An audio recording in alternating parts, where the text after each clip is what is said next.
Bueno, muy buenas tardes, good morning o good afternoon. Saludos y bienvenida a todos los que aquí presentes en el webinario para el 40 aniversario del histórico proceso judicial iniciado por Nicaragua ante las Cortes Internacional contra los Estados Unidos. En primer lugar, vamos a tener que aclarar unas cosas organizativas para que podamos escuchar todos. Le voy a dar la palabra a Bárbara para que indique en inglés lo que hay que hacer para escuchar la traducción. Bárbara, adelante, por favor. Hello, everyone, and welcome. This webinar is being simultaneously interpreted in Spanish and English.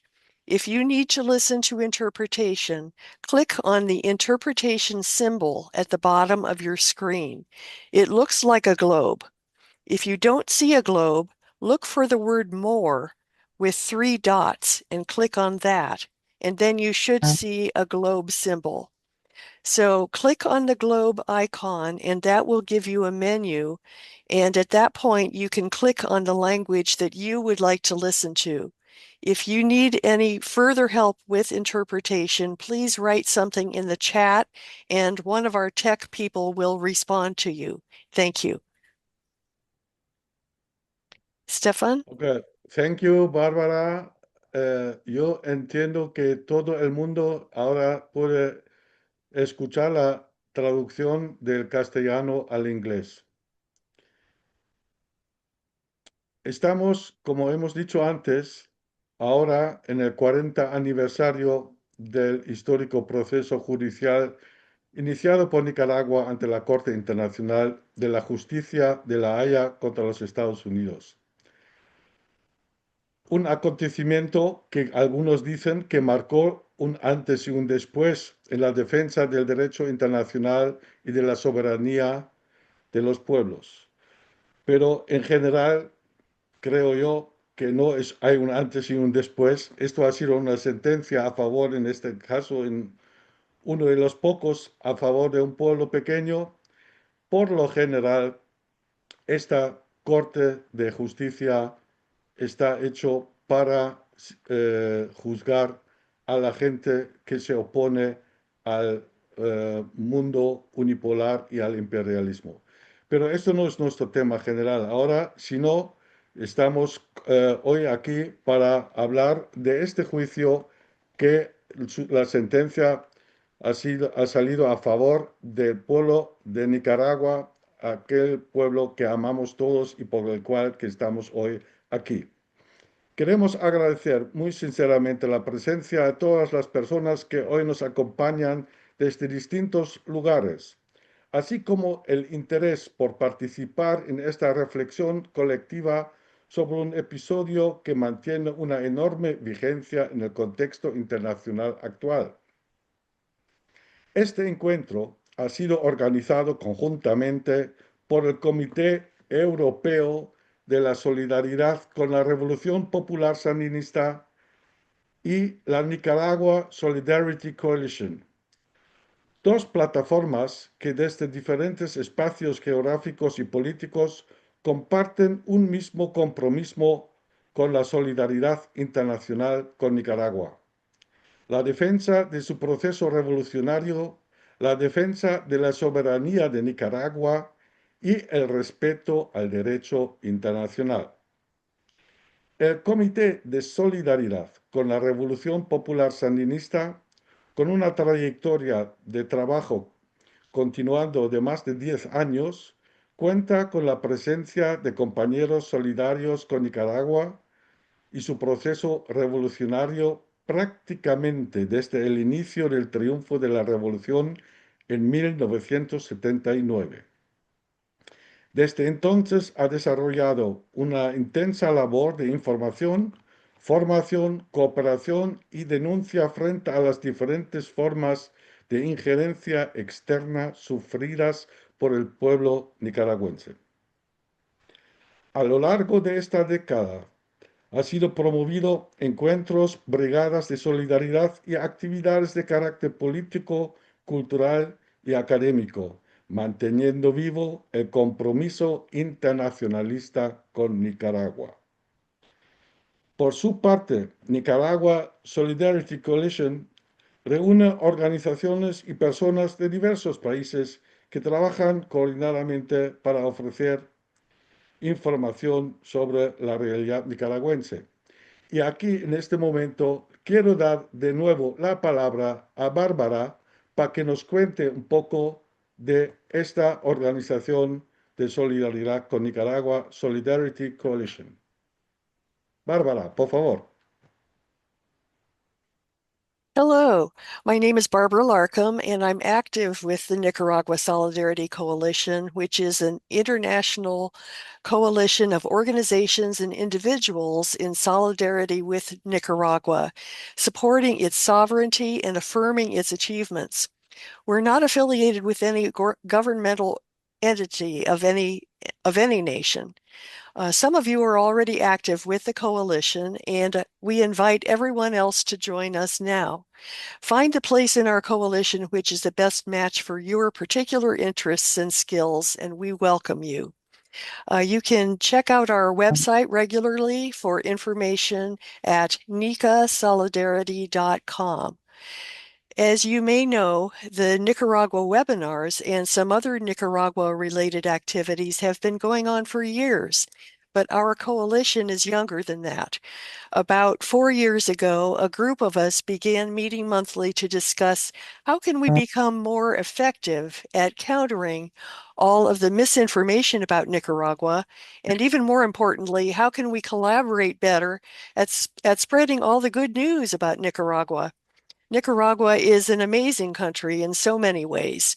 Universal free healthcare and education, its gender equality and equity, the amplified voices of indigenous and Afro-descendant peoples, the focused planning to reduce poverty in the country, and so much more.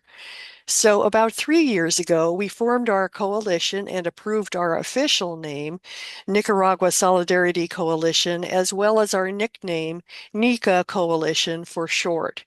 We approved our logo, and we created our coordinating committee, which has grown now to 10 persons in several countries with diverse backgrounds.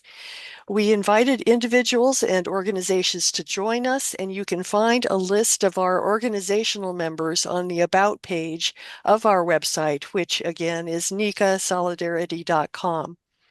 We hold meetings on the second Monday of each month. We publish a bi-weekly newsletter. Our lobbying and advocacy committee is hard at work. We have email and WhatsApp discussion groups, and several of our members are getting their articles about Nicaragua published regularly in various newspapers and magazines. In a minute, I'll post links in the chat about all of this. But we don't focus only on Nicaragua. We've joined other larger networks and coalitions that are working to counter the colonialism and imperialism in the Americas and beyond. For example, the Sanctions Kill Coalition and its Americas Without Sanctions project, and also the Zone of Peace campaign. You can find our coalition's public statements on the About page of our website in support of the sovereignty of Venezuela and Cuba and in opposition to the genocide in Palestine. Please join our efforts. I'll now post several links in the chat for how you can get involved with us. And thank you for everything that you are doing to make the world better. I'll turn it back over to Stefan now. Thank you. Thank you, Bárbara. Muchas gracias, Bárbara. Quiero recordar que a nuestras organizaciones, a ambas, nos dirigen los principios de la Carta de las Naciones Unidas y el respeto a la autodeterminación de los pueblos. La colaboración entre ambas organizaciones para celebrar este acto refleja precisamente ese espíritu internacionalista que sigue siendo tan necesario como hace 4 décadas. Nos reúne hoy un histórico hecho de enorme trascendencia. En 1984, Nicaragua presentó una demanda ante la Corte Internacional de Justicia denunciando las acciones militares y paramilitares impulsadas por los Estados Unidos contra su territorio y su población.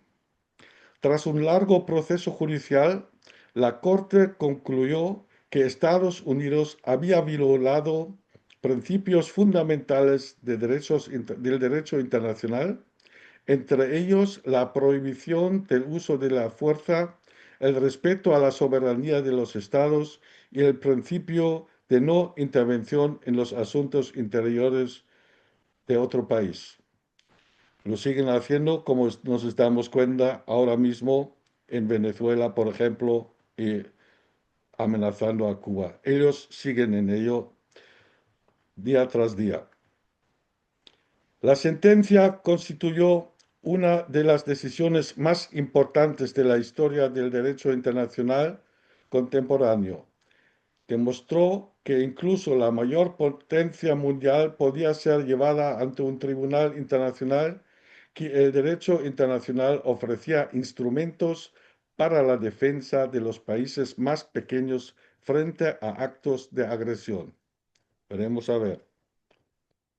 Aunque Estados Unidos decidió no atacar plenamente la sentencia, acatar plenamente la sentencia y utilizó posteriormente su posición en el Consejo de la Seguridad para impedir su ejecución, el fallo continúa siendo un referente jurídico y político de enorme importancia. Hoy sigue siendo citado en numerosas resoluciones judiciales, investigaciones académicas y debates sobre el uso de la fuerza, la legalidad internacional y el respeto a la soberanía de los estados. Conmemorar este aniversario no significa únicamente recordar un episodio del pasado. Significa también reflexionar sobre la vigencia de aquellos principios en un mundo donde continúan existiendo conflictos, sanciones unilaterales, intervenciones militares y distintas formas de presión contra estados soberanos. Nos invita igualmente a preguntarnos cuál debe ser el papel del derecho internacional, de las Naciones Unidas y de la comunidad internacional para garantizar que las normas sean aplicadas de manera universal y no selectiva. Para ayudarnos a comprender el alcance histórico, jurídico y político de aquel proceso, contamos hoy con un invitado de excepción. Tenemos el honor de presentar al profesor Augusto Zamora Rodríguez. Augusto Zamora es jurista, diplomático y profesor universitario especializado en Derecho Internacional Público y Relaciones Internacionales. Fue embajador de Nicaragua ante el Reino de España y ha desarrollado una amplia trayectoria académica como profesor universitario, siendo autor de numerosos libros, artículos e investigaciones sobre el derecho internacional, política exterior, Naciones Unidas y geopolítica. Su conocimiento del caso Nicaragua contra Estados Unidos no es únicamente académico. Ha estudiado durante décadas sus implicaciones jurídicas y políticas, convirtiéndose en una de las voces de referencia para comprender la importancia de aquel fallo y su repercusión en la evolución del derecho internacional contemporáneo. Su experiencia como diplomático, como investigador, le permite ofrecer una visión que combina el rigor jurídico con el conocimiento directo de los acontecimientos históricos y de sus consecuencias políticas. Estamos convencidos de que su intervención nos permitirá comprender mejor no solo lo que ocurrió hace 40 años, sino también porque aquel caso sigue siendo extraordinariamente actual. Antes de la palabra, queremos agradecer nuevamente a todas las personas que hacen posible este encuentro, a las organizaciones convocantes, a quienes colaboran en su preparación técnica y su difusión, y muy especialmente a todas las personas que nos siguen desde diferentes países. Esperemos que esta actividad contribuirá a fortalecer el conocimiento sobre uno de los precedentes más importantes del derecho internacional contemporáneo y reafirmar el compromiso con la paz, la solución pacífica y las controversias y el respeto a la soberanía de los pueblos. Muchas gracias por acompañarnos y sin más preámbulos, es un verdadero placer ceder la palabra al profesor Augusto Zamora Rodríguez.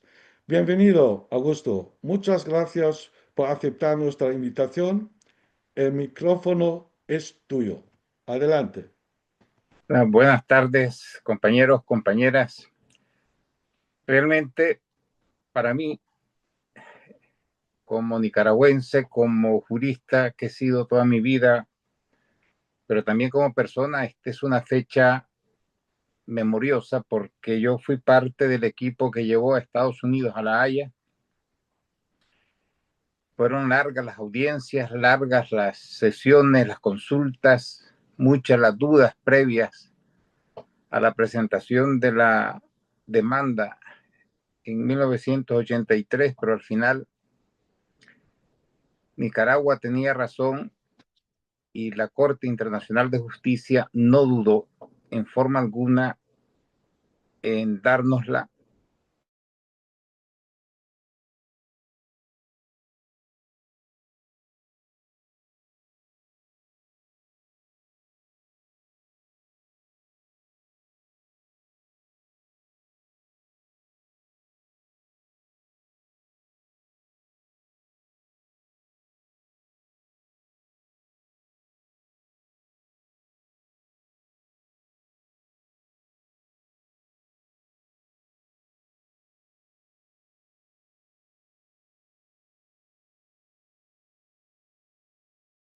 Bueno, se ha congelado la conexión de Augusto.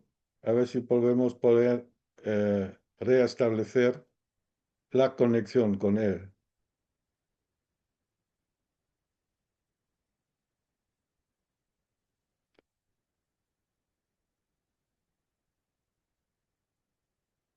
Parece por el momento que solo es él, ¿no? La conexión con él.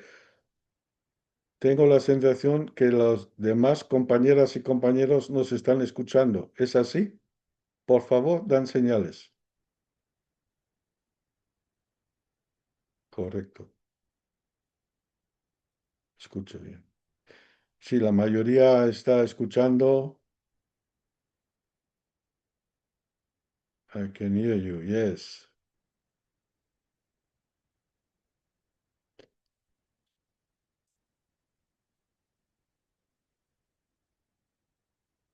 But we would like to hear Augusto, to Augusto.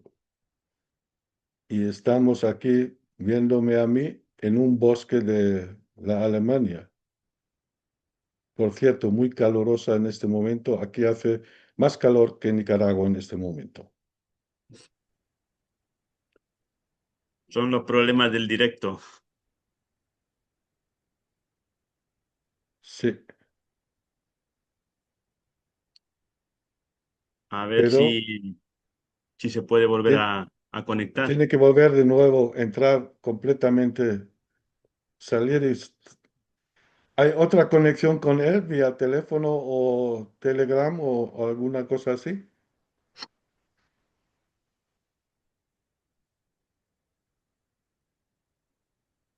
Muy- Sí, Javier, ah,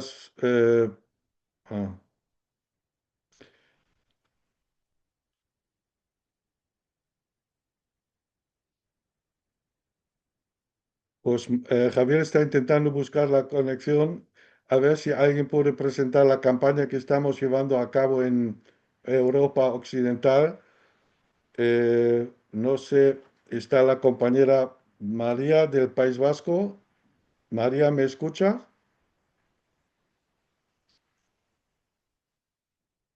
María, por favor.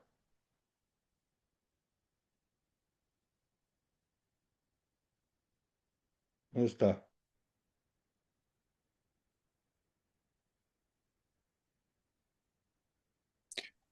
Perdón, Ahí veo. creo que se fue la conexión. Ahí está, otra vez. Augusto, ahí estás. Muy Bueno, bien. perdón, no sé qué pasó, me quedé de repente en Tú, negro. tú tranquilo, es la técnica. Ah, bueno, ahora Bueno, puedes seguir tranquilamente. les decía que aquello fue un hecho realmente asombroso. Debemos situarnos en 1983 para entender la magnitud de la iniciativa de Nicaragua de demandar a Estados Unidos ante el órgano judicial principal de Naciones Unidas. En primer lugar, nadie nunca había hecho algo así, ningún país. En segundo lugar, había serias reservas sobre la posibilidad de que la Corte Internacional de Justicia le diera la razón a Nicaragua, porque según nos dijeron colegas consultados, no diré quiénes, en algún momento podré contar estas cosas, eh, nos recomendaron no hacerlo pensando en la posibilidad de que una mayoría conservadora de jueces rechazara la demanda y de forma indirecta viniera a darle la razón a la guerra de agresión de Estados Unidos contra Nicaragua. Sin embargo, y esto sí lo voy a contar porque creo que debe saberse, hubo una reunión en Cancillería a principios de 1983 a la que fue invitado el profesor Abraham Chase, lamentablemente fallecido, para una reunión en secreto en Cancillería en la que estaba el padre Miguel de Escoto, el profesor Chase y yo. El punto que se iba a tratar en esa reunión era el punto clave del juicio, porque nosotros estábamos claros y todos los expertos en derecho internacional estaban claros que si el caso lograba llegar al fondo, si la Corte Internacional se declaraba competente, Estados Unidos sería irremisiblemente condenado ante el volumen de pruebas acumuladas que había, porque era una guerra de agresión abierta, pública, que se debatía en el Congreso de Estados Unidos y etcétera, de manera que en ese aspecto no había duda alguna. El problema era técnico.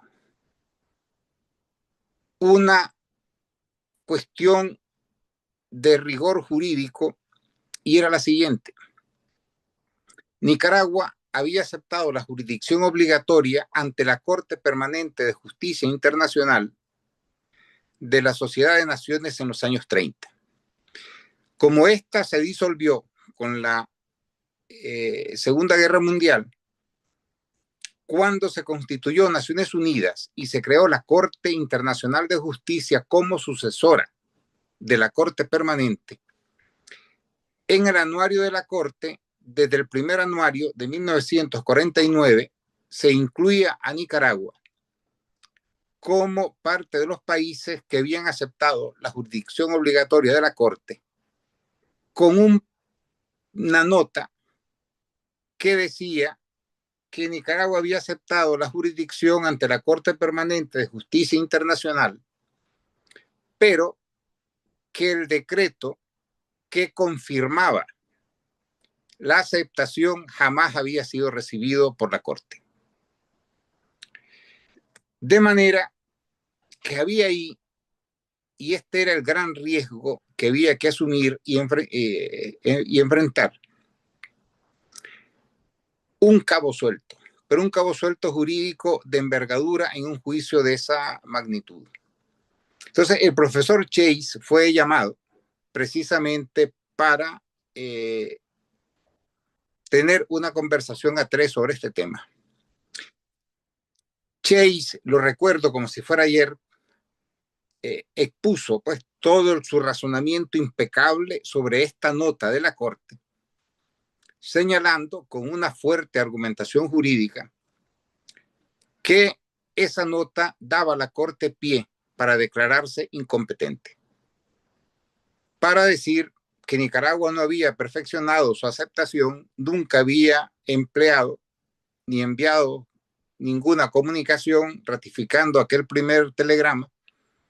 Por lo tanto, la competencia de la Corte no estaba establecida y se declaraba incompetente. Esto habría sido para nosotros una derrota jurídica, pero sobre todo política, de una magnitud terrible. La argumentación que presenté a profesor Chase se basó en dos argumentos fundamentales. Yo sigo considerando, la Corte lo dijo, además esa satisfacción recoge uno, que después de casi medio siglo, incluyendo a Nicaragua en su anuario, dentro de la lista de países que habían aceptado la jurisdicción obligatoria, difícilmente la Corte se iba a ir contra su propio anuario. Porque así como era cierto que Nicaragua no había enviado ninguna comunicación ratificando aquella comunicación de los años 30 ante la Corte Permanente, tampoco había enviado nunca ninguna comunicación pidiéndole a la Corte que sacara a Nicaragua de la lista de países obligados por la Corte. El segundo argumento era el inverso. Si Estados Unidos hubiera demandado a Nicaragua y Nicaragua hubiera alegado lo que podía alegar Estados Unidos, la Corte muy seguramente no dejaría escapar a Nicaragua y diría que los argumentos de Nicaragua queriendo escaquearse de la Corte no eran válidos, precisamente aplicando la doctrina del estoppel, del acto del Estado, que había tenido Nicaragua casi medio siglo para comunicar que no era parte de la jurisdicción obligatoria y no lo había hecho.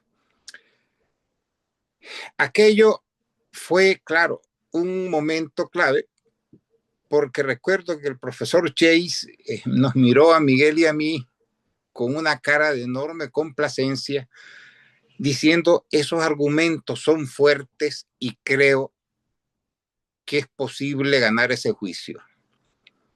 De manera que se decidió seguir adelante y presentar la demanda. Y esta fue, la mayoría de la gente no lo sabe, la etapa clave del juicio. Porque Estados Unidos alegó con una batería enorme de argumentos, tenía todos los archivos, increíblemente tenía todo lo que no tenía Nicaragua sobre la documentación ante la Corte Permanente de Justicia Internacional, la tenían ellos. Y presentaron una argumentación, y además llegaron con un equipo impresionante de abogados a defender que la Corte no era competente y que por lo tanto debía declararse la sentencia inadmisible y cerrarse el caso. Y esto fue lo que el fallo de 1984 determinó. Y es que la Corte falló que tenía jurisdicción y competencia justamente sobre la argumentación que había presentado Nicaragua. Y ya establecida la jurisdicción de la Corte, Estados Unidos sabía que ya el proceso de fondo lo tenía perdido. No había manera de que algún juez declarara que las acciones de Estados Unidos podían ser de alguna manera legales. Así que Estados Unidos optó por algo que ya habíamos previsto y era retirarse del juicio. Esto ya lo han hecho otros estados, pero esto a efectos legales no tiene mayor trascendencia porque un estado se puede retirar, pero el juicio sigue. Y siguió efectivamente, y en junio de 1986 se emitió lo que un abogado, y abogado estadounidense además, consideró la sentencia más importante en materia internacional que jamás había dictado la Corte Internacional de Justicia. Y esto es así. La Corte abordó todos los grandes problemas del derecho internacional relacionados con los principios de no uso de la fuerza, de las amenazas, de la no intervención, de la libre determinación, de la integridad de los estados, etcétera, etcétera. Es decir, fue la corroboración en una sentencia del derecho consuetudinario aplicable en esos campos. Pero la Corte fue a más y abarcó temas porque Estados Unidos hizo una serie de argumentaciones que ellos ya la habían planteado políticamente y las presentó como argumentos jurídicos que la Corte los fue rechazando uno a uno, pero los dejó, los desmanteló con una puridad jurídica que todavía a mí hoy, cuando releo esa sentencia, me sigue fascinando. Y yo en este campo debo decirles una cosa. Estados Unidos es el único país del mundo, el único, que ha sido condenado por la Corte Internacional de Justicia por violación masiva de los derechos humanos. No es lo mismo una condena política, una resolución en una asamblea general, en un órgano consultivo, etcétera, que una sentencia firme del órgano judicial principal de Naciones Unidas. Y el argumentario de la Corte sigue teniendo una validez absoluta. También se refirió a otra cosa, que en esa época era muy manida y que se ha utilizado en muchísimos casos para destruir o para invadir, atacar a países, a gobiernos, y es el tema de los derechos humanos. Estados Unidos lo invocó argumentando que las acciones militares y paramilitares en y contra Nicaragua las hacía, entre otras razones, para defender los derechos humanos. Y la Corte dijo, y aquí en esto me van a permitir que se los lea, porque yo creo que esto sigue teniendo hoy una validez inobjetable y que debería estar escrito en bronce en todos los países del mundo, ¿ya? Dice, si Estados Unidos puede ciertamente tener su propia apreciación sobre la situación de los derechos humanos en Nicaragua, el empleo de la fuerza no puede ser el método apropiado para verificar y asegurar el respeto de tales derechos. Esto no es lo mismo que lo diga un político, que se diga en una declaración, sino que lo diga el máximo tribunal de Naciones Unidas. Dice la Corte, en otras palabras, que usar la fuerza con el pretexto de defender los derechos humanos es inadmisible. No se defienden los derechos humanos bombardeando países, destruyendo países, asesinando a civiles inocentes, etc. Y esta es una de las tantas cosas, porque es una sentencia que en realidad debería ser de enseñanza obligatoria. De hecho, lo es. Y debo decir, porque he sido profesor de Derecho Internacional casi toda mi vida, que no hay sentencia más citada en materia de los principios generales del derecho internacional, en materia de uso de la fuerza, de no intervención, autodeterminación, etcétera. No hay sentencia más citada que la sentencia de lo que se llama, de manera resumida, el caso Nicaragua. Porque la Corte ahí sentó cátedra. Y en derecho internacional, lo que dice la Corte hace derecho. De manera que en la sentencia dejó establecido todo el marco jurídico para la protección y la defensa de los principios fundamentales del derecho internacional, empezando por la soberanía, independencia de los estados, su derecho a la libre determinación, la prohibición total del uso de la fuerza y la defensa de los derechos humanos en los justos términos en que se considera en el derecho internacional. Podríamos hablar largamente de esta sentencia. De hecho, fue un antes y un después en el derecho internacional. Es cierto que Estados Unidos se retiró del caso, es cierto que Estados Unidos no la cumplió, pero el golpe lo recibió. Porque su descrédito quedó patente y a partir de esa sentencia no había manera alguna de defender sin que se le cayera la cara a los sinvergüenzas. Los sinvergüenzas no tienen cara, simplemente la tienen de barro. ¿Ya? Pero aquello dejó a Estados Unidos desnudo de argumentos legales. Y lo desnudó para siempre, porque eso que se dijo de Nicaragua en 1986 vale hoy para Irán, vale hoy para países agredidos como tantos africanos, como algunos todavía latinoamericanos, y vale también para recordarle a gobiernos que aplauden este tipo de políticas que esas son políticas absolutamente ilegales, no porque las diga alguien de manera voluntaria o por vocación, sino porque lo dijo el órgano judicial principal de Naciones Unidas.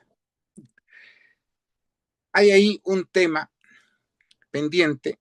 Yo no sé cuál es el formato de esta reunión, no sé si habrá preguntas o no, que hay un tema pendiente y es la cuestión de la indemnización. En derecho está firmemente establecido que todo Estado que viole, rompa, afecte, dañe los derechos de otro Estado, está obligado a reparar los daños causados. Y estos son derechos imprescriptibles. De manera que Estados Unidos tiene una deuda, bueno, tiene muchísimas deudas. Bien. Si cobráramos a Estados Unidos todas y cada una de las reglas que ha violado en las agresiones contra Nicaragua desde el siglo XIX, posiblemente se le duplicaría la deuda externa que tiene.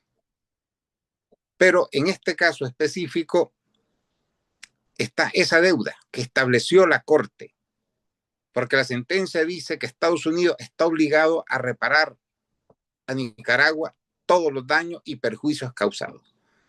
A Nicaragua como país y a los nicaragüenses como ciudadanos afectados, directa o indirectamente, por la política ilegal de Estados Unidos contra el país. Y eso, curiosamente, incluiría a los propios contras, a los propios títeres de Estados Unidos, ¿ya? Porque muchos de ellos fueron engañados y también fueron víctimas de la política de Estados Unidos. Sin Estados Unidos, si nacía organizando a la contra, si nacía financiando, armando, dirigiendo y etcétera, como señaló la Corte, la contra no hubiera existido. No hubiera existido jamás. De manera que esta obligación de reparar es global, no fraccionada. Y ahora, por las circunstancias en que se vive, pues Nicaragua no puede buscar hacer efectiva esta indemnización que es propiedad del pueblo. Pero no caduca, no prescribe. Y en algún momento esa deuda se tendrá que actualizar, que indexar, y saldrán decenas de miles de millones que debe Estados Unidos a Nicaragua por todo el daño causado. Puedo hablar mucho más, contar anécdotas. Por ejemplo, nosotros, el equipo de Nicaragua, éramos 7 y apenas llenábamos el primer banco en la sala de sesiones de la Corte. El equipo de Estados Unidos, cuando llegaba, ocupaba no solo el banco, ocupaba todos los bancos. Eran como 50 entre abogados, representantes, asesores, etc. Una cosa impresionante. Nosotros, como no teníamos dinero, pues se alquiló un bus, un microbús, y en ese microbús iba el equipo a la sede de la Corte, al Palacio de la Paz, Y cuando llegaba la delegación de Estados Unidos, era una caravana como de 40 vehículos negros. Ellos querían llegar a pantallar ahí, con su poder, su prepotencia y su megalomanía. También les debo decir que a muchos sorprendió la casi unanimidad que hubo entre los jueces. Incluso el juez japonés, que votó en contra de muchas cosas, dijo que él votaba en contra sobre cuestiones formales, pero que él no tenía opinión sobre el fondo porque creía que teníamos razón. O sea, que de hecho, de alguna forma, él dejó constancia de que realmente Nicaragua tenía la razón. Y fue una sentencia que recibió, mire, yo sé, pues bueno, cuando uno trabaja en esta profesión, que cuando sale una sentencia de la corte, pues hay que leerla, ver qué comentarios. Salí de media, según la sentencia, pues una sentencia de la corte tiene entre 5, 10, 12 artículos de comentarios, según el tema. Algunos son más, otros son menos. Pero yo, aprovechando mis años de profesor en la Autónoma de Madrid y las facilidades que ahí había, me puse a recopilar, a recoger todo lo que se había publicado sobre la sentencia en las 3 fases. La fase de las medidas provisionales, la fase de jurisdicción y la fase de fondo. Y fue increíble. Si tengo aquí yo más de 120 artículos comentando la sentencia. No van a encontrar ustedes ninguna sentencia que se aproxime ni siquiera simplemente a la cantidad de artículos que generó el caso Nicaragua. Fue realmente asombroso. Y otra cosa más singular es que aparecieron comentarios sobre este caso en revistas que no tenían nada que ver en absoluto sobre el derecho internacional.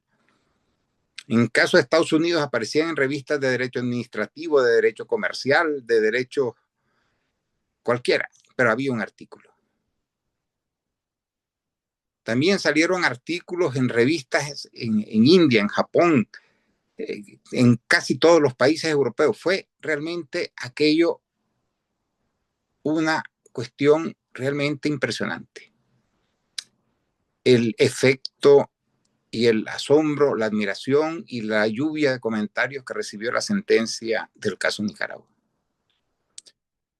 No hay manual que se precie en este mundo que no cite 10, 20 o 30 veces esa sentencia. No lo hay. Lo sé porque yo unos cuantos he verificado y no hay.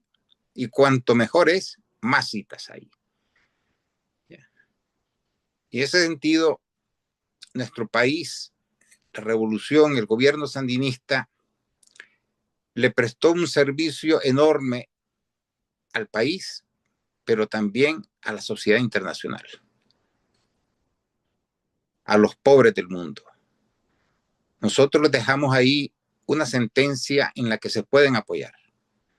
Y yo estoy seguro que en el genocidio de Gaza, en la barbarie que Israel viene perpetrando contra el pueblo palestino desde hace 80 años, cuando la Corte falle el caso del genocidio, más de una vez la Corte citará la sentencia del caso Nicaragua. Porque hay ahí ya base suficiente, jurisprudencia de la propia Corte para condenar al ente sionista genocida. De manera que aunque han pasado tantos años, la sentencia del caso Nicaragua no solo no ha perdido en absoluto actualidad, sino que se renueva continuamente en su valor. Y ha dejado un marco jurídico esencial para la defensa de los derechos de los pueblos y de los países, débiles, que son realmente los que necesitan recurrir a este derecho. Los fuertes pueden prescindir de él, como hace Estados Unidos, los pobres no. Y en ese sentido, la sentencia del caso Nicaragua será una referencia obligatoria del derecho internacional mientras exista la sociedad internacional. Y yo creo, fíjense, que ahora que estamos en un proceso de transformación del mundo a una sociedad multipolar, donde ya esta sociedad multipolar entierre para siempre el modelo imperialista, neocolonial, intervencionista y criminal que defiende Estados Unidos, creo que la sentencia del caso Nicaragua será un buen marco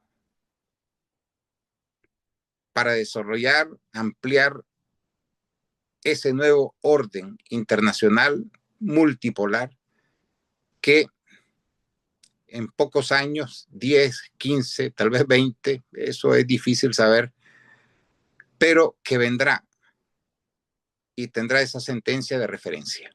Y además ya tenemos un antecedente, aunque muchos no lo saben, pero los atropellados países de Iberoamérica, aquellos que en la OEA eran llamados el 20 y los 1, porque Estados Unidos era el 1 y podía más que todos los 20, pero estos países, a lo largo de la primera mitad del siglo XX, fueron los que crearon los cimientos del derecho internacional. A excepción de los expertos o estudiosos del sistema interamericano, pocos saben que el principio de intervención nació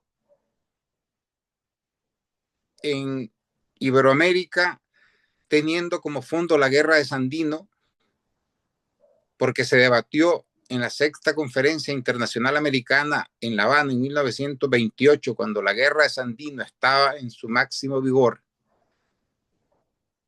y la discusión giraba en torno a la lucha libertaria en Nicaragua, y se aprobó en 1931 en Montevideo, teniendo como fondo la guerra de Sandino.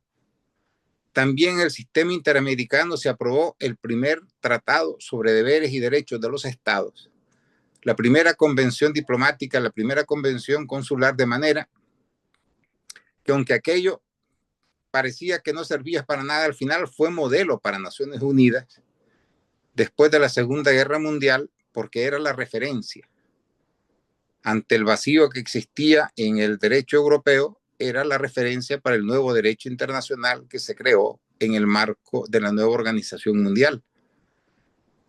Y es en ese marco que se hizo posible el caso Nicaragua, y este caso Nicaragua será una referencia en este mundo multipolar que se está construyendo poco a poco, con dificultades, pero que indudablemente no tiene vuelta de hoja.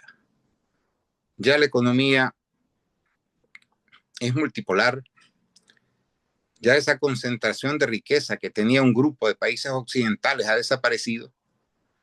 Los BRICS generan más riqueza que el G7. ¿Ya? En términos de paridad adquisitiva, la primera potencia mundial es China, la segunda Estados Unidos, la tercera es India, la cuarta es Rusia. Ya es otro mundo. Pero ese mundo,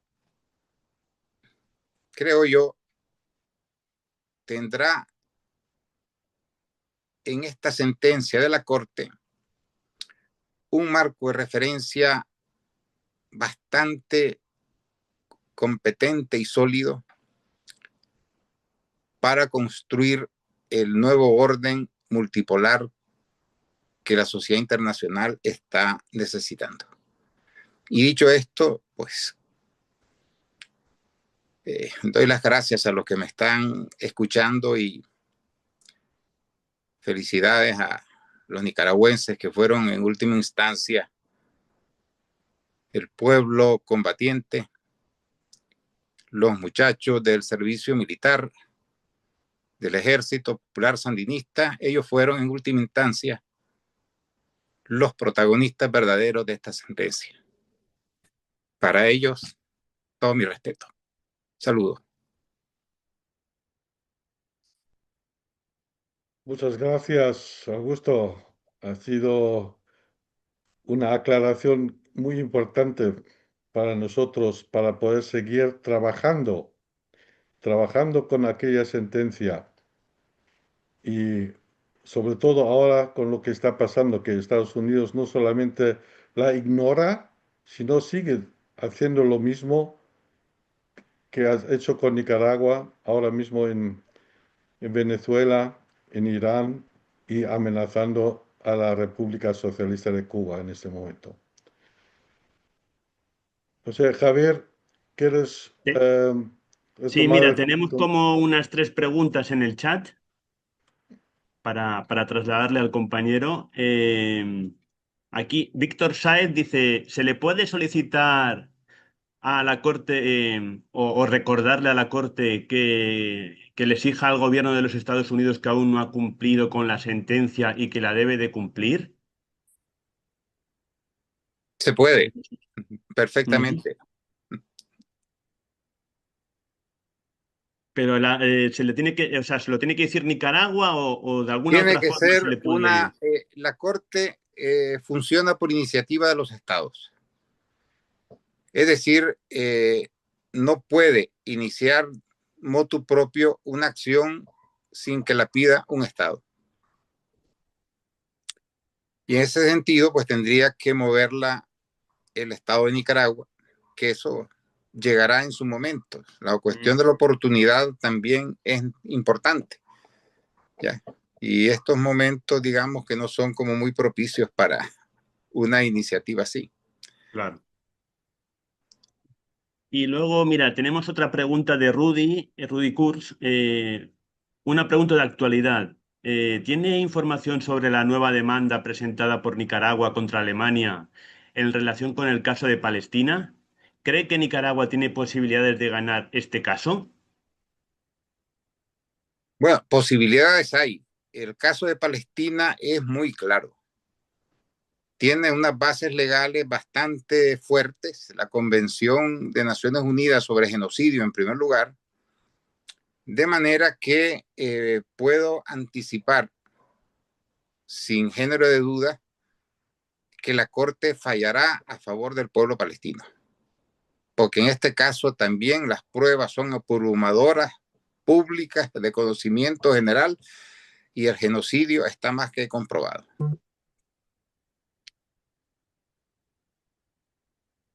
Muy Pero bien, bueno, creo que se trataba la pregunta por la demanda a Alemania por colaboración al genocidio, ¿eh?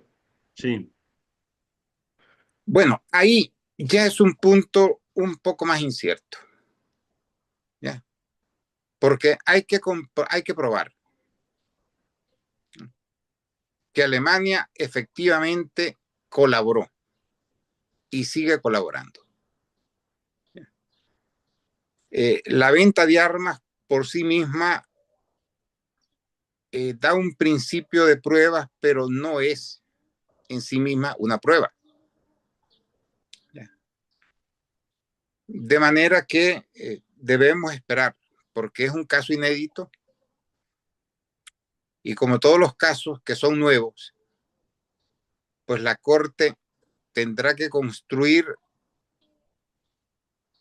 un nuevo sistema de pruebas y Nicaragua aportarlo además, que demuestre la vinculación directa entre la política de apoyo general de Alemania al Estado genocida de Israel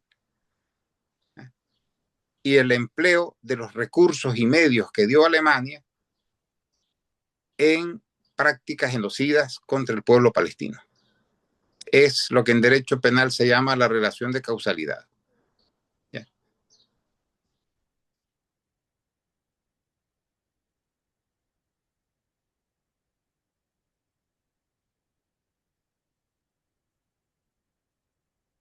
Have other countries benefited from the 1968 Nicaragua ruling in cases before the court? si otros países han beneficiado de la falla de 1986 en casos antes de la Corte. Pues no, directamente, porque el caso de Nicaragua es único, no ha habido otro país que presentara demandas en sentido similar. De hecho, para información general, el grueso de los juicios que ventila la Corte tratan de temas territoriales.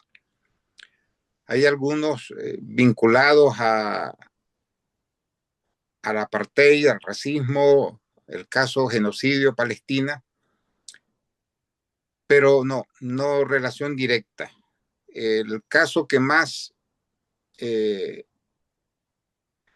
está relacionado con el caso de Nicaragua es el de Palestina. Son las demandas plurales que hay contra Israel y Alemania en la Corte. Ahí sí que cuando dicta sentencia la Corte hará referencia a no pocas conclusiones a las que llegó del caso Nicaragua. La Martha Schmidt writes, in my state of Washington, our World Peace Through Law section of the Washington State Bar Association was one of the legal entities that studied the case. I'm interested in how to use this case presently to inform U.S. people about our government's legal exceptionalism and excuses for violating international law. Do you have any thoughts about which aspects of the judgment would be most compelling for the non-lawyers? No he entendido bien la pregunta.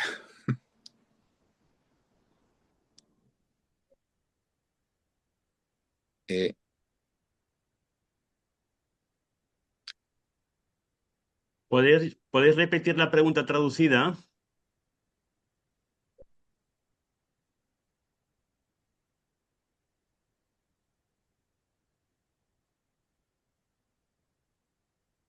Parece que se ha ido el sonido.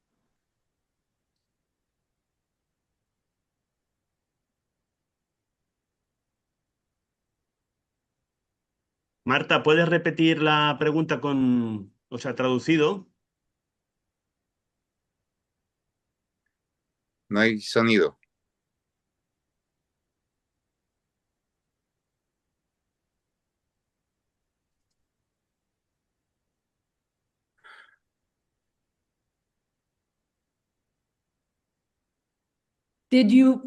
¿Escuchaste parte de lo que te... Lo escuché mal. Jill? Es que como que se cortaba, no entendí bien.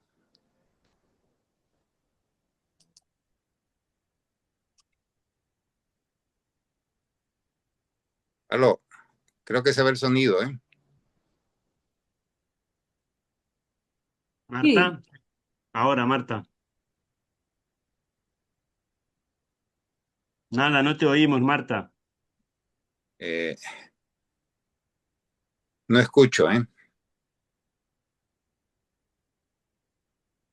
¿Augusto ya está escuchando a Jill en español? No escucho. No, nada. No se oye nada, ninguna traducción.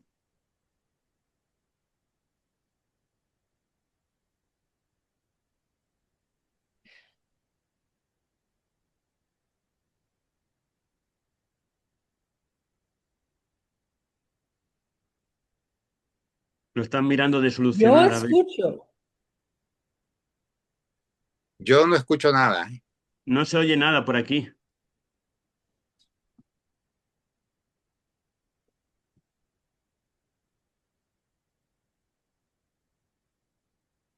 ¿Lo puedes decir tú, Marta, con tu voz? A lo mejor es que no sé, no.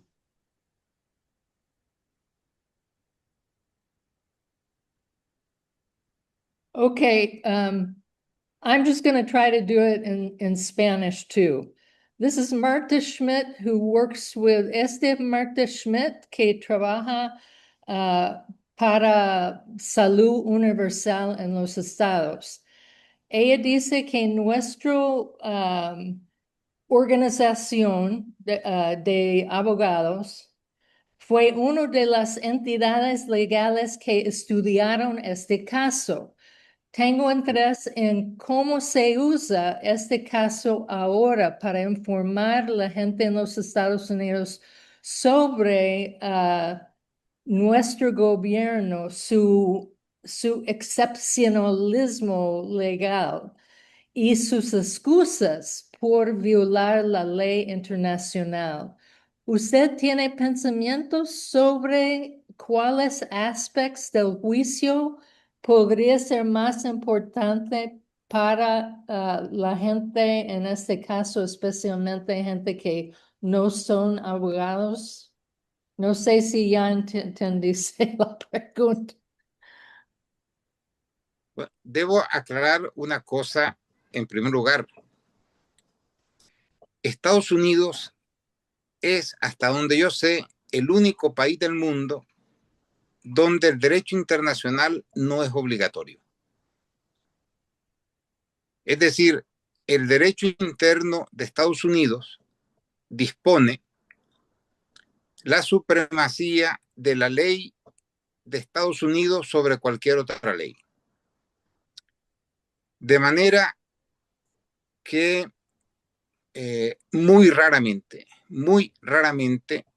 un abogado en Estados Unidos utilizaría tratados internacionales o sentencias internacionales en casos de Estados Unidos, porque allí no se reconoce al derecho internacional como una cuestión prioritaria.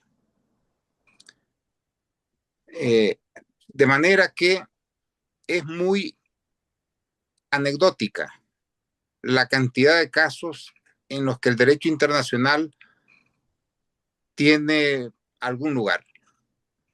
Ahora sí digo que las revistas estadounidenses, sobre todo el American Journal of International Law, publicaron una cantidad enorme de artículos comentando la sentencia del caso Nicaragua, pero también muchos, no pocos de estos artículos lamentaban que el sistema legal estadounidense no le da al derecho internacional prácticamente ningún lugar. De manera que en Estados Unidos lo que se hace en los casos es buscar la normativa estadounidense y solo de manera excepcional o de forma secundaria se busca apoyo en la ley internacional. Y repito, este es el único país que aplica ese sistema, porque la norma es en el resto del mundo que el derecho internacional tiene aplicación por encima de los derechos nacionales. Si un tratado internacional prima siempre sobre una ley interna, salvo en Estados Unidos. Por lo tanto, el caso Nicaragua no tuvo internamente ninguna progresión, pero es que en general en Estados Unidos no se litiga más que con el derecho estadounidense. Por poner el ejemplo, el secuestro del presidente Maduro, que es una violación brutal, salvaje de unas normas fundamentales del derecho internacional, entre ellas de la Convención de Protección, la Convención sobre Personas Protegidas, que la firma también Estados Unidos. Los presidentes son personas internacionalmente protegidas. Sin embargo, está allí secuestrado en una cárcel de Estados Unidos, pero los abogados están buscando liberarlo sobre la base de leyes estadounidenses, porque invocar el derecho internacional en Estados Unidos no tiene ningún valor. Estados Unidos es un país bárbaro en muchos sentidos y jurídicamente es el bárbaro entre los bárbaros. ¿Yeah? Gracias. Sarah Woodward asks, in 1991, did Nicaragua drop the case to negotiate a settlement amount with the U.S.? And is the recent letter to the ICJ, will that reopen it? En 1991, Nicaragua decidió dejar el caso para negociar una cantidad de dinero con los Estados Unidos, y esta carta recién hacia el la corte, podría reabrir o esta es la pregunta. Es una buena pregunta. La verdad es que Nicaragua no ha renunciado a la indemnización. No hay una renuncia legal de Nicaragua. Y al no haber una renuncia legal y clara, la indemnización sigue estando vigente, la obligación de indemnizar. ¿Ya? Otra cosa es lo que pueda decir la Corte, porque esto también sería un caso inédito. Y yo supongo que en su momento lo sabremos, porque en algún momento, cuando las circunstancias sean las adecuadas, podría Nicaragua replantear el caso y esperar una decisión de la Corte.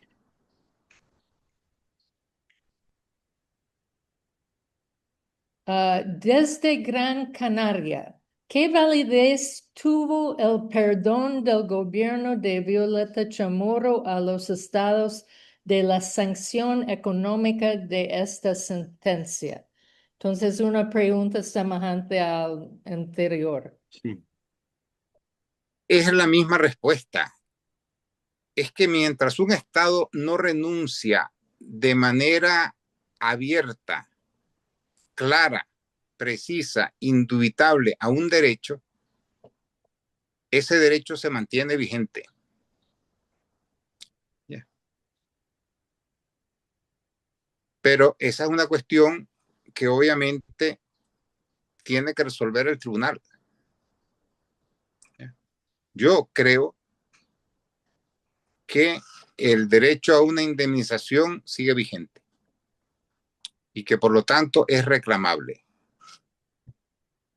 Otra cuestión es lo que pueda decidir la Corte Internacional. Por otra parte, hay que reconocer que la Corte Internacional dicta sentencia, pero no tiene medios materiales para hacerlas cumplir. Es decir, no hay en la Carta de Naciones Unidas una norma que prescriba que una sentencia de la Corte en caso de incumplimiento deba ser impuesta por órganos de Naciones Unidas. Podría hacerlo, el Consejo de Seguridad tiene ese poder, pero como Estados Unidos tiene veto, la posibilidad de que se emita una resolución en ese sentido es absolutamente inimaginable. A ver. Así que la puerta abierta existe, pero el veto hace que esta sea realmente una puerta con un candado enorme. Yeah. Y casi tendríamos el tema para la siguiente reunión, ¿no? Como Daniel propuso una renovación de las Naciones Unidas hace tiempo, porque es un órgano que prácticamente no tiene consecuencias. Vemos también el bloqueo de Cuba, etcétera, etcétera. Es un tigre sin dientes. No, pero No vamos a puede. ver dos cosas. Yo quiero dejar esto también claro. Repito lo que ya dije. Toda violación de una norma jurídica internacional hace nacer la obligación de reparar. Toda.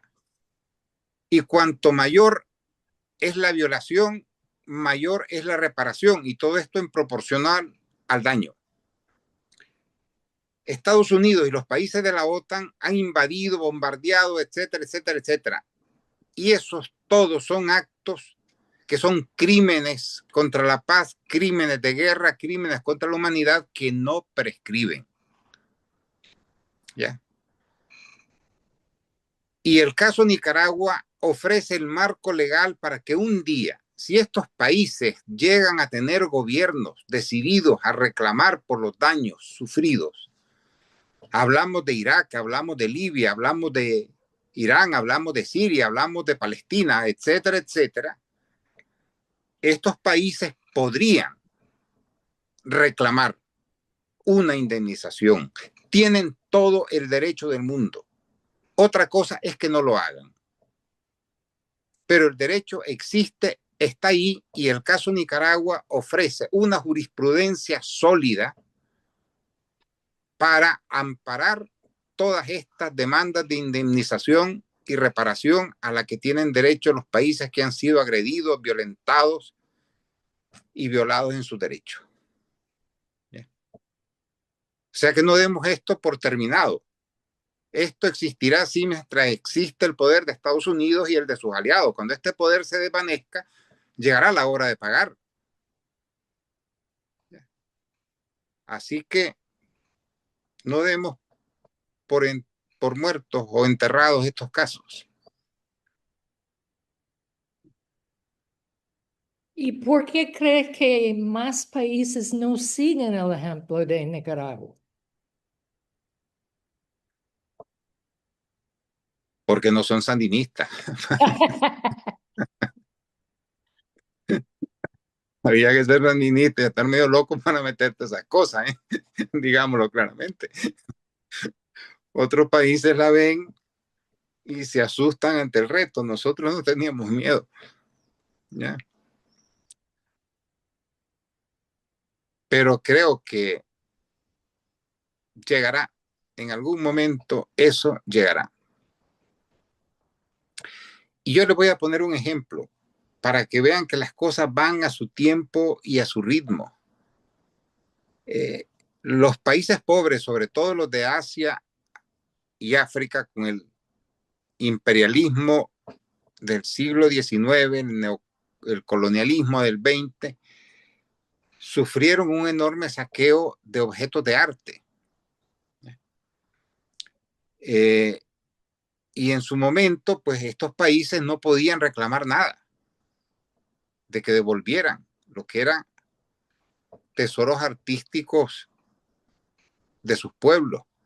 Sin embargo, hoy, en el presente, esto es un hecho que ya se está dando y cada vez en mayor medida. Ya hay países que se están tomando muy en serio la reclamación y la recuperación de los bienes saqueados. Va lento. Tengamos en cuenta que si vemos las cosas en términos de la vida humana, pues todo va lento, porque nosotros somos efímeros. Pero la historia se mueve a su ritmo. Hace 40 años a ningún país se le ocurriría andar reclamándole a británicos, franceses o alemanes que les devuelvan los bienes saqueados. Ahora hay un grupo creciente de países que lo está haciendo. Y llegará un momento en que habrá un grupo de países víctimas de todos los atropellos de las potencias atlantistas occidentales que se planten y les exijan reparaciones. Y si el Museo Británico se queda vacío, pues que se quede. Y si se queda vacío el Banco de Inglaterra, que se quede. Y si por no se queda vacío, que se quede. Todo eso se lo han robado. Y en algún momento tendrán que devolverlo, de una u otra forma. La historia no es estática, ni los imperios son eternos. Y estamos en esta fase de transición y más bien hay que prepararse con alegría para lo que viene.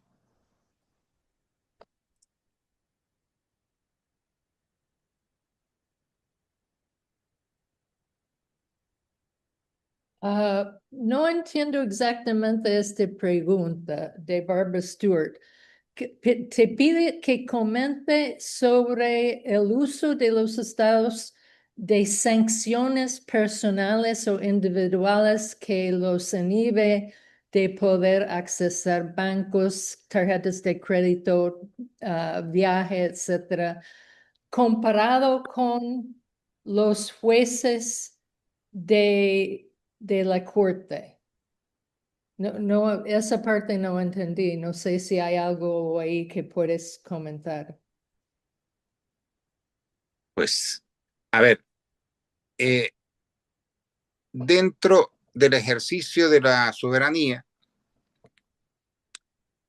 los países tienen, digamos, el derecho o la potestad de establecer sanciones, restricciones a personas específicas, a empresas o a sociedades, por la razón que sea. ¿Ya? Con la particularidad de que estas sanciones y similares solo se aplican en el país de referencia, no tienen validez internacional. Otra cosa es que por el dominio que tienen estos países, sobre todo Estados Unidos y algunas potencias europeas, de los medios financieros internacionales, de las aseguradoras internacionales, de los medios bancarios internacionales, logran que estas sanciones, que son de un país, al final otros las apliquen de forma directa o indirecta por temor al daño que les pueda dar. Por ejemplo, Estados Unidos dice, yo sanciono a Rusia en la exportación de petróleo y a todo aquel que compre petróleo ruso le impongo un impuesto del 50%. Esa sanción vale para Estados Unidos en sus relaciones con Rusia, no vale para los demás. Lo que pasa es que hay países que tienen tales volúmenes de comercio con Estados Unidos que hacen lo que Estados Unidos quiere por temor a que ellos se vean sancionados con impuestos.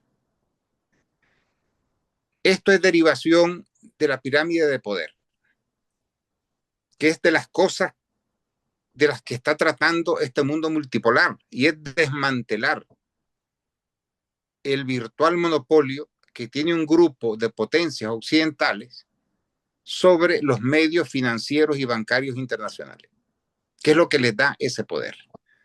Cuando este sistema sea desmantelado, ya podrán imponer las sanciones que quieran, que otros países no les harán caso. Estados Unidos, por ejemplo, pretendió que India la siguiera. India le dijo, no, si ustedes quieren ponerla, pongan, pero yo no voy a hacer esto. Yo tengo mis intereses y yo primero veo por los intereses de India. Ya, porque también tiene que ver con el poder de un país. India puede plantarse y se plantó. Ya. Hay países pequeños con economías frágiles que no pueden darse ese lujo. También debemos situarnos en las escalas de poder que hay en la sociedad internacional. No es lo mismo un país con una migración masiva en otro que dependa del comercio con ese país, ya, porque estos son los mecanismos, así funciona la sociedad internacional, y eso es lo que el mundo multipolar quiere cambiar y le quiere poner fin. Ahora, sobre los jueces, tiene una relación en el sentido, mira, en Europa, por ponerte un ejemplo, el derecho internacional prima sobre el derecho interno. De manera que aquí ningún tribunal aceptaría juzgar a un presidente secuestrado. Porque como hay normas internacionales que protegen y el secuestro es un delito,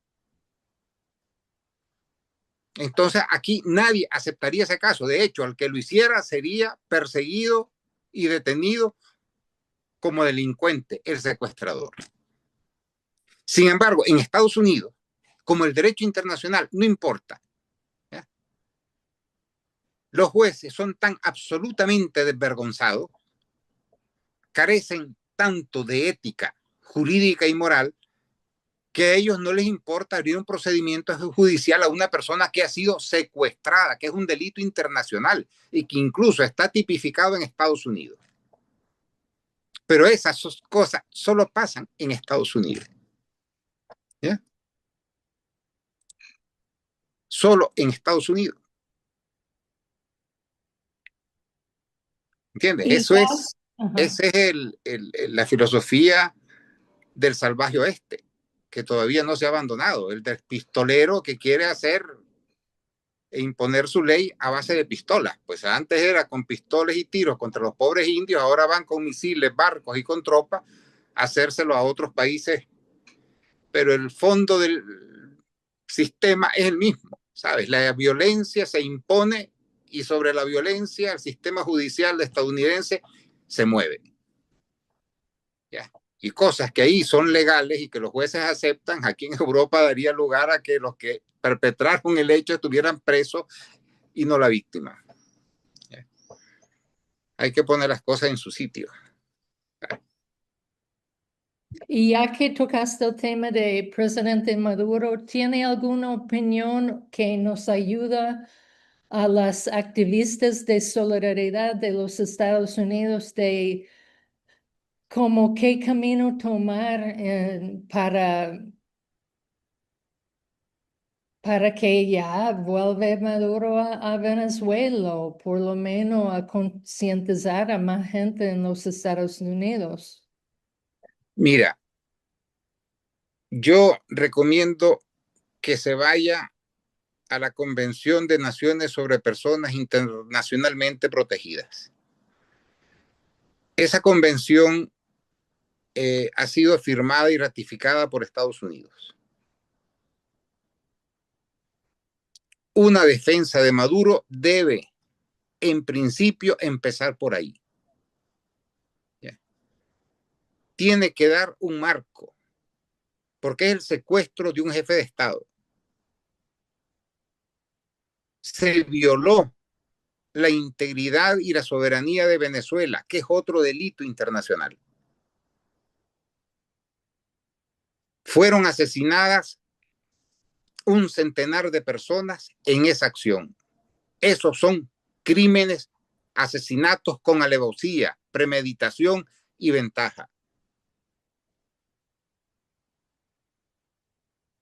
Es decir, es un crimen en toda regla, una operación mafiosa perpetrada por el Estado. A eso se le llama terrorismo de Estado. Y ese es un marco. Si es que lo que les digo es que en Europa nadie se le habría ocurrido abrir un juicio en esas circunstancias. Es decir, todos los que lo hubieran hecho estarían presos aquí. ¿Ya? En Estados Unidos no, ahí están muertos de risa. Y hay un juez abriendo un procedimiento, o sea, un juez que es un sinvergüenza, porque un juez honesto dice, yo este caso me niego, porque está basado en un delito, en 2 delitos, en 3 delitos, en 100 asesinatos. ¿Cómo voy a venir aquí a abrirle juicio a un hombre que ha sido secuestrado, que es presidente de su país y que ha sido traído aquí a la fuerza? Y con un acto de violencia extrema que le costó la vida a casi un centenar de personas. Eso solo pasa en Estados Unidos, por Dios. Stefan y Javier tiene pregunta o comentario. No sé si cómo estamos de tiempo.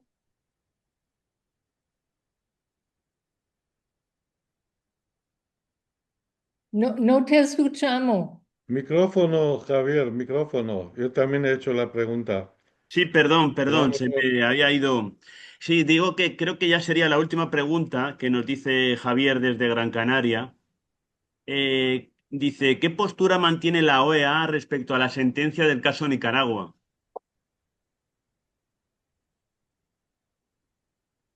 Mira, esa sentencia fue apoyada y respaldada por todo el mundo, como no podía ser de otra manera, en un foro internacional, ¿sabes? Se votó en contra, pero bueno, una sentencia de la Corte Internacional de Justicia es, como dice la Carta de la ONU, definitiva e inapelable.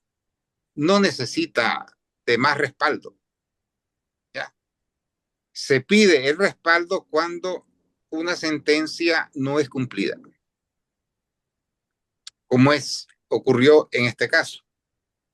¿Ya? Pero obviamente nadie sensato se pone en contra de la Corte Internacional de Justicia. Eso queda muy mal políticamente. Así que la presenta, todo el mundo la apoya, pero la batalla sigue siendo que los países cumplan y sobre todo que paguen los daños perpetrados. Y Stephanie, Javier, ¿hay tiempo para que Augusto podría decir algunas palabras para terminar? Bueno, Claro que sí. Yo creo que le corresponde además eh, hacer la clausura, ¿no? sobre todo en cuanto hace bien poco el señor Donald Trump ha dicho que él no necesita un derecho internacional. Se la refanfinfla el derecho internacional. Lo dijo así tal cual. Bueno, Augusto, a lo mejor nos dices algo para finalizar esta Sí, yo conexión. quiero que piensen que vivimos en una época de transición, en un cambio sistémico, el más grande que ha vivido la sociedad internacional desde hace 500 años. No es el relevo de un imperio por otro, es un cambio de sistema en el que Occidente, las potencias occidentales, están siendo desplazadas por potencias asiáticas y por una suma de países a lo largo y ancho del mundo que quieren otro modelo de sociedad. También quiero señalarles algo. Iberoamérica, nuestra región, está profundamente influenciada por Estados Unidos por razones geográficas. Nuestro aislamiento no es solo geográfico, también es político. Estamos separados del resto del mundo por 2 océanos y eso provoca, entre otros tantos efectos, que creamos que Estados Unidos es más de lo que realmente es y que tampoco podamos ver la magnitud del cambio que se está dando en el mundo. Eso se puede ver más claramente en China, en la India, el sudeste asiático, incluso en África. En nuestra región es muy difícil. O sea, el dominio ideológico de Estados Unidos es tan abrumador que nosotros somos un continente isla. Pero el mundo está cambiando. El poder de Estados Unidos, como se vio ahora y se está viendo ahora mismo en Irán, es un poder en declive. Y esto no lo detiene nadie. Ya la primera potencia económica comercial del mundo en términos de paridad adquisitiva es China, ya lo mencioné, pero es que también en términos militares, China es la primera potencia naval del mundo. ¿Ya? Rusia tiene hoy el ejército más potente del mundo. La guerra en Irán ha demostrado las graves limitaciones que tiene Estados Unidos en su poder militar. Y la bravata de Trump y ese montón de estupideces que vive diciendo que ya nadie se las cree, ¿saben? Ya el señor dijo otra locura. Y al final no pueden. Así que miremos el futuro con esperanza. Porque a nosotros nos llegará un poco más tarde por razones geográficas, pero nos llegará. Y eso de que dice Trump, de que él se la reenfinfla el derecho internacional, espero que viva lo suficiente para cuando lo podamos llevar al banquillo. Porque creo que en algún momento todos estos genocidas, sionistas, criminales, van a terminar en un símil del Tribunal de Nuremberg respondiendo por sus múltiples tropelías y atropellos. Y poco más, compañeros. Un gran abrazo a todos. Muchas gracias, Augusto. Y nada, a la orden. Chao. Bárbara, ¿puedo preguntarte cómo estamos de tiempo?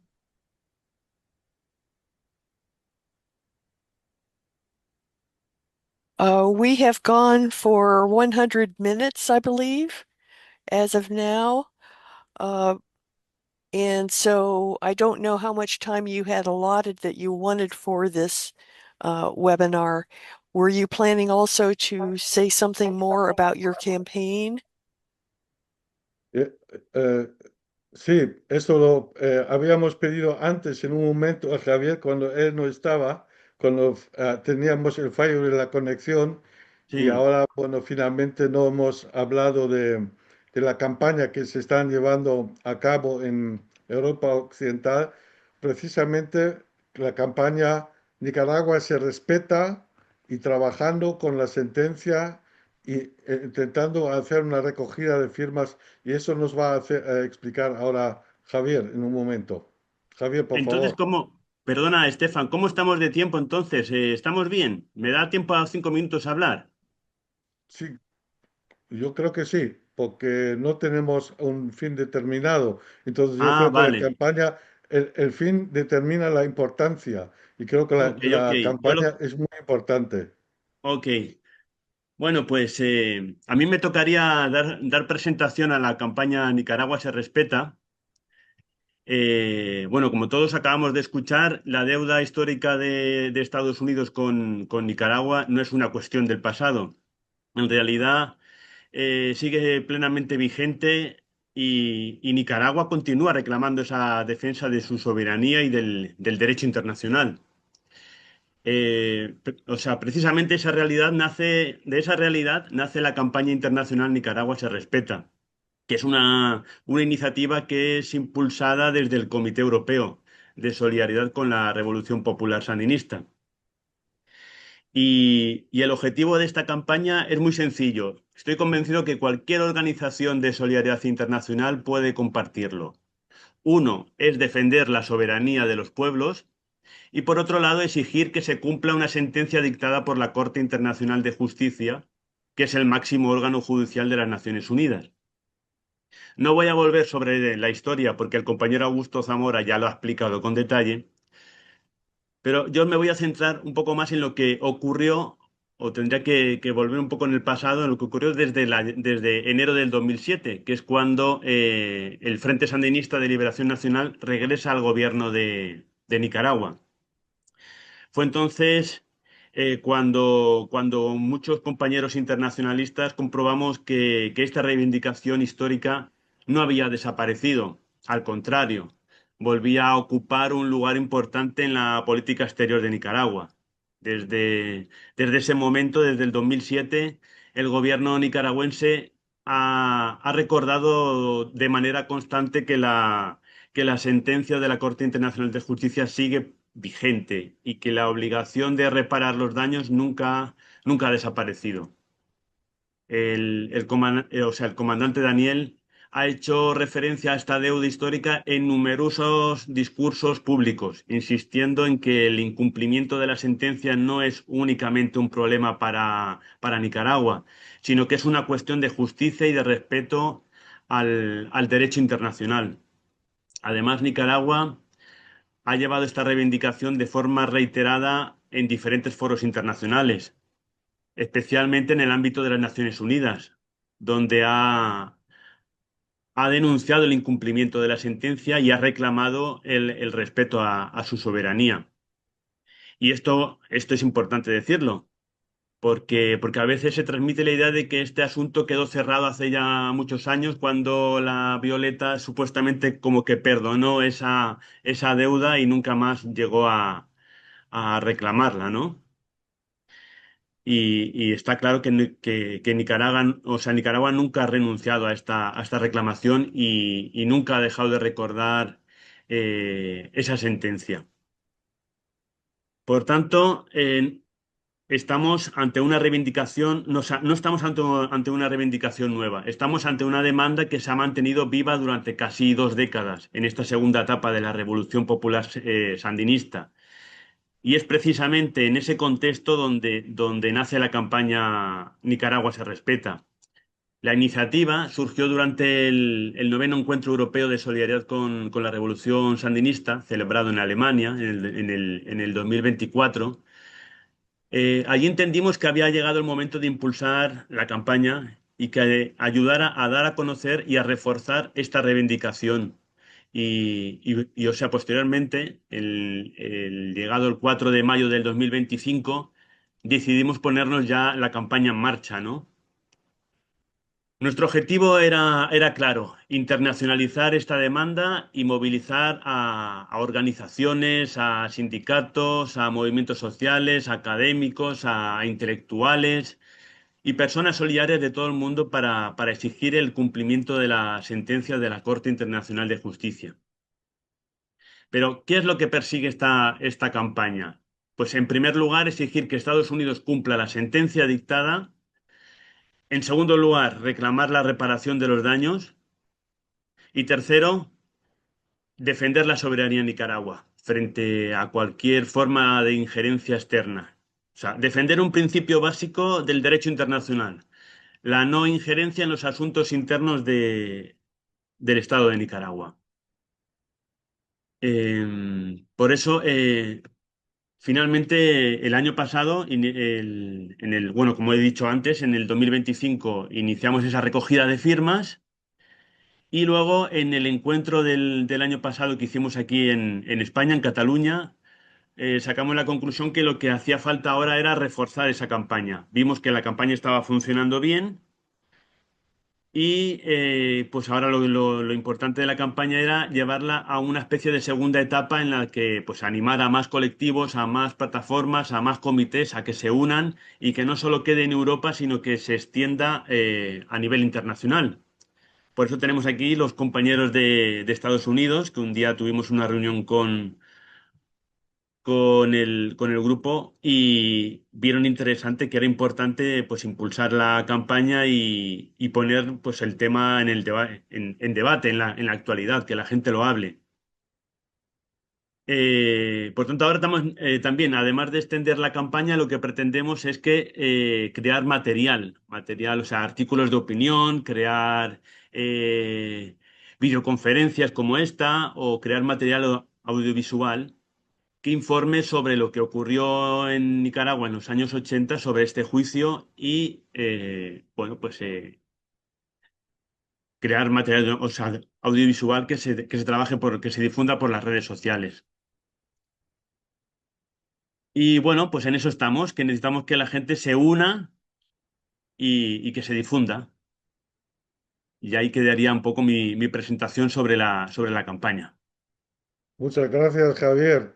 Eh, Creo que es importante recalcar también que no únicamente la recogida de firmas es por la recogida de firmas, porque no vamos a mover a Estados Unidos con una recogida de firmas, sino si se coge firmas, se habla con personas y esa sentencia tiene 40 años y muchas veces hablamos con personas que todavía no habían nacido cuando se llegó a dictar la sentencia, con lo cual es una forma de fomentar toda la envergadura de esta sentencia y de hablar y difundir a nivel mundial otra vez este tema que hoy en día cobra mucha importancia viendo la política actual que estamos viendo.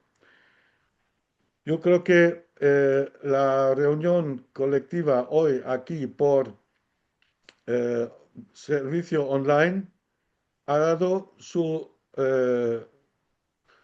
fruto y su importancia y con eso podemos trabajar en el futuro en solidaridad, impulsar más la solidaridad con Nicaragua sandinista y yo creo que con esto podemos invitar para la siguiente vez que temas hay suficientes a Sí, más gente aún. Yo quiero agradecer a todos los que se han conectado a este canal hoy por estar aquí y sobre todo a nuestro compañero Augusto Zamora por estar aquí, haber estado aquí con nosotros. Entonces, nada más por el momento. Yo creo que hay que seguir con la campaña. Nicaragua se respeta, ni se vende, ni se rinde. Hasta la próxima. En ese sentido, nos veamos a lo mejor en Nicaragua en el aniversario del triunfo. Hasta pronto, compañeras y compañeros. hasta pronto.